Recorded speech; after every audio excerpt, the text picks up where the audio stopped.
let's get into some of the hard hitting questions here. What is the biggest change that you've seen in the incentive travel industry in the past 10 or 20 years? I actually I did like you up to you start asking hard questions. So Evan, you've kind of gone down in my estimation. You're supposed to lead me into something kind of nice and easy. I saw that question and I panicked because I thought, God, I have no idea. Because on one level, it's always I've a phrase I often use. It's not about B2C or B2B. It's about H to H. It's about human to human. And in many respects, the core elements of an incentive travel are still the same. It's finding the appropriate understanding, putting together a program that helps to set clear goals that are attainable and measurable, and then matching those goals with an amazing travel experience in a destination that's really going to motivate behavioral change. So that hasn't changed. Fundamentally, it's still core to the nature of incentive travel.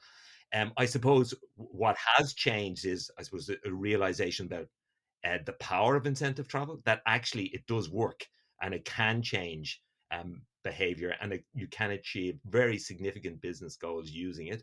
I think the whole measurement aspect has come much more into relief and is much more focused. And then practically the kind of things that motivate people reflect the changes in society. I have to tell you that when I'm born in Ireland, and as a consequence, I'm a man, and as 99.9% of all Irish males play golf. I don't, right? And it's just it's just one of those many flaws I have.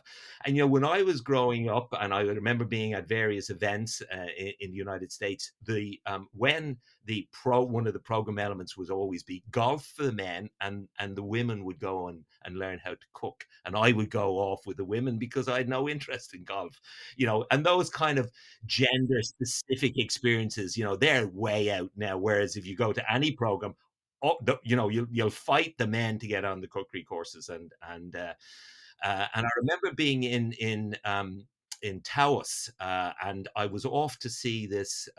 Everybody was going to play one of those wonderful Arizona courses, and I went off to do the cooking course with some of the partners who happen to be primarily male or female, and the instructors. I said, God, we had lunch. Where you have lunch after, and we're all sitting around. I'm thinking, you're so good. Do you do this all the time? And he said to me, no, I only do this on Thursdays. And I said, oh, what do you do in the balance of the time?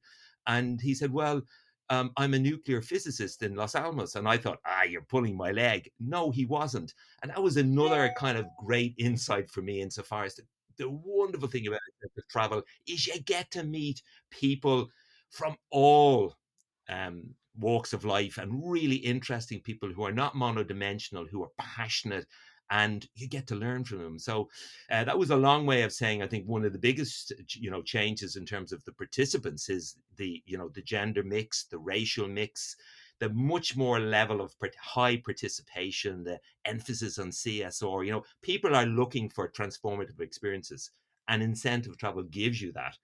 So I think that's been a very significant change, along with I suppose, the appreciation of the power of the process itself.